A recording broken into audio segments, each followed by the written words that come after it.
French President Emmanuel Macron will discuss with the Polish side the peacekeeping mission, which should protect Ukraine's sovereignty in the event of an agreement with Russia. Former NATO Deputy Secretary General Camille Grand told Rzeczpospolita that during a meeting with newly elected US President Donald Trump, the French leader could have announced Europe's readiness to take the risk of defending Ukrainian sovereignty.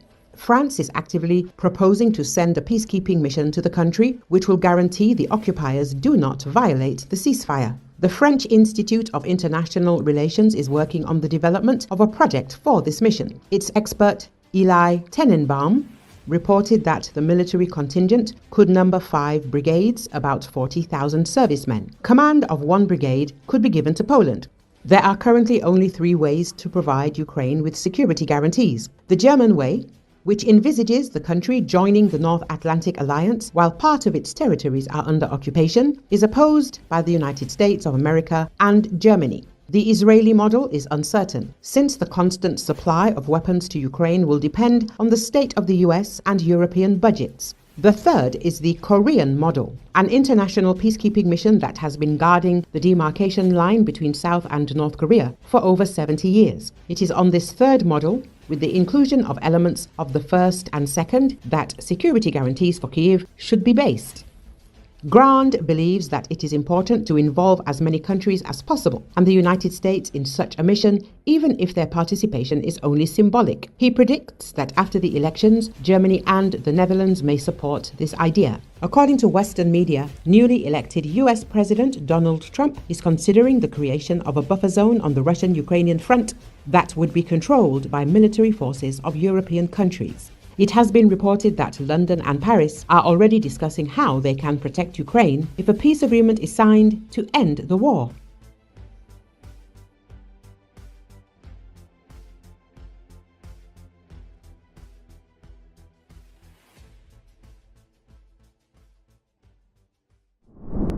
A roughly 10 square kilometer stretch of the Kursk region has become a graveyard for Russian military hardware, a harbinger of disaster to come for the Kremlin as its offensive in Ukraine begins to falter, Forbes reports. Kriegsforscher, a drone operator with the Ukrainian Marine Brigade, counted about 90 destroyed and abandoned Russian vehicles in his roughly 5 square kilometer area alone. This is equipment for a whole brigade. Ukrainian losses in this same section were significantly less, only about 20 units.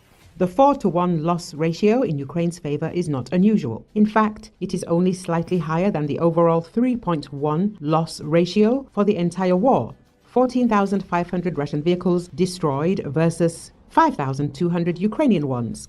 A year after Ukraine's counteroffensive in the summer of 2023 ended and Russia launched its new offensive, Kursk has become the epicenter of the fighting, although fierce fighting also continues in the areas of Chasiv Yar, Toretsk, Vovchansk, Kurakovo, Ugledar and other cities and towns in eastern Ukraine.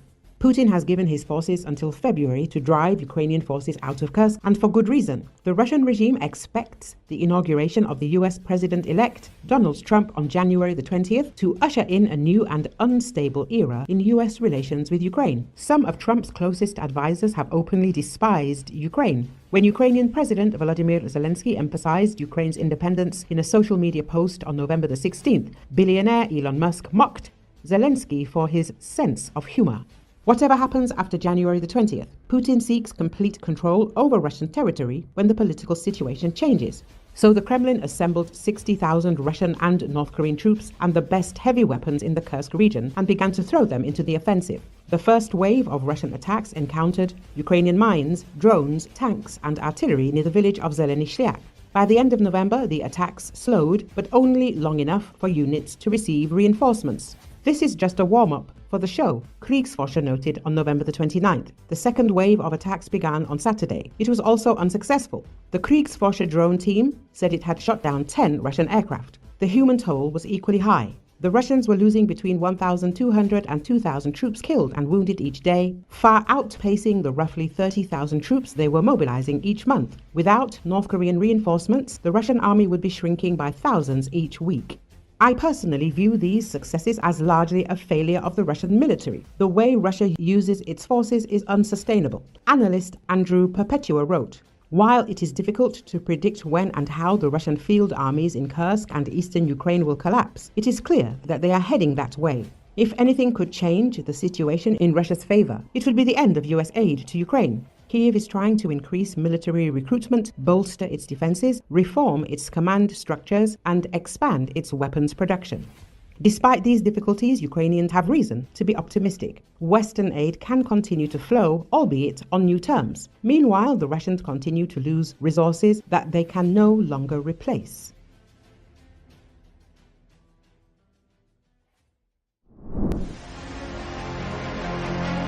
Russian troops in Syria are having a hard time since the collapse of Bashar al-Assad's regime.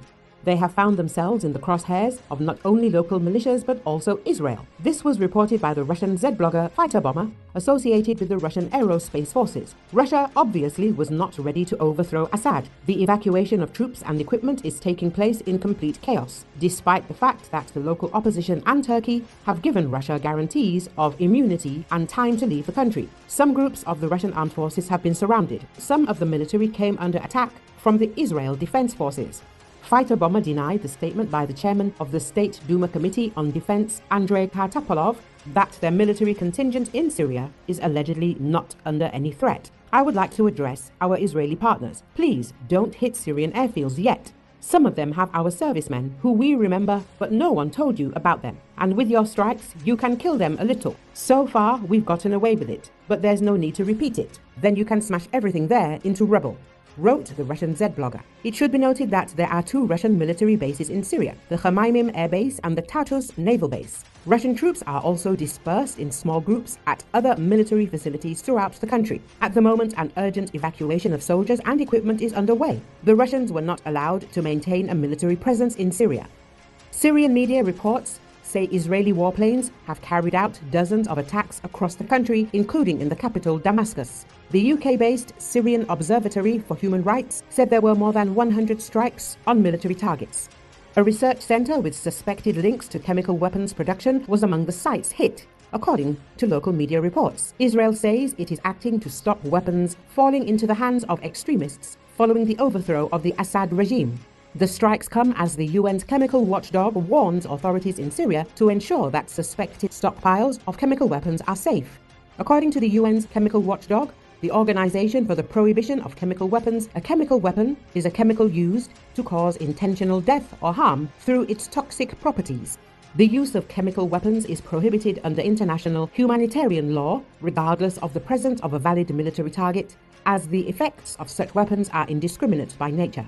It is not known where or how many chemical weapons Syria has, but it's believed former President Bashar al-Assad kept stockpiles and that the declaration he had made was incomplete.